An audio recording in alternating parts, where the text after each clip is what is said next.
Welcome to Traveler's Tales. I am your host, Greg Alonzo. Today I will be your guide through history as we take a look at Odin, the king of the gods. Moving right along, mythology tells us one thing, while archaeology tells us another. How popular was Odin throughout Europe? Did Odin have parents? What about siblings? Today we will answer these questions as we take a look at the prominent god throughout the history of Northern Europe. Odin is a widely revered god in Germanic paganism and is viewed as the king over the pantheon of gods. Norse mythology is the source for most of the surviving information about him. Odin is associated with wisdom, healing, death, royalty, the gallows, knowledge, war, battle, victory, sorcery, poetry, frenzy, and the runic alphabet. He is depicted as the husband of the goddess Frigg. His name translates as Lord of Frenzy, or Leader of the Possessed. Odin appears as a prominent god throughout the recorded history of Northern Europe. Even in modern history, the rural folklore of Germanic Europe continues to acknowledge Odin. This is because he is often referred to as the figure among the various Germanic peoples, while Old Norse sources depict him as an enthroned ruler of the gods. Old Norse texts portray Odin as the son of Besla and Bor. He also had two brothers, Vili and Ve. Odin also fathered many sons, most famously were Thor, Balder, and Vidar. Odin is frequently portrayed as one-eyed, long-bearded, and wielding a spear. He is often accompanied by his animal familiars, wolves and ravens. They are instrumental in bringing him information from all over Midgard. The Valkyries, who were battlefield maidens, accompany Odin and as escort and all those who died in battle to Valhalla.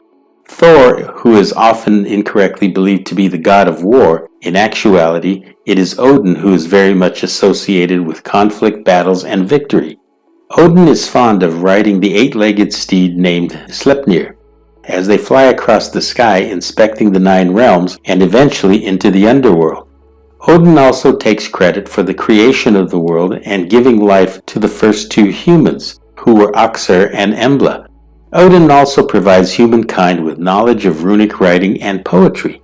Odin had a never-ending quest for knowledge during his life, and as mentioned earlier, he lost one of his eyes. Odin wanted to drink from the well of knowledge to learn all that is known. Upon requesting a drink, Mimir, who was among the wisest of the Norse gods and a water spirit, replied that in order to drink from the well, he must sacrifice an eye. Eager for knowledge, Odin gouged out his own eye and dropped it in the well. For this sacrifice, he was allowed to drink from the waters of cosmic knowledge. What then did Mimir do with the eye of Odin? Unfortunately, none of the Norse writings provided any explanation or motive. For me, this is a morality tale that depicts the level of sacrifice one may have to endure to achieve that which they seek. In later folklore, Odin sometimes appears as the leader of a wild hunt. In other times, especially during winter, he can be seen leading a procession of the dead through the winter sky. In Old English and Old Norse texts, Odin is associated with charms and other forms of magic.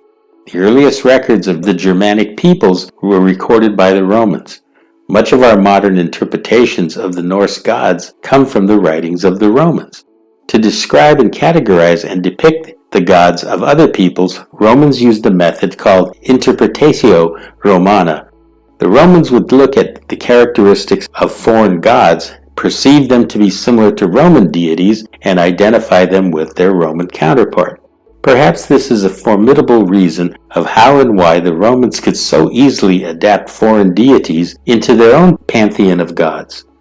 However, recent discoveries in Denmark, dated back to the 400s, make clear reference to Odin.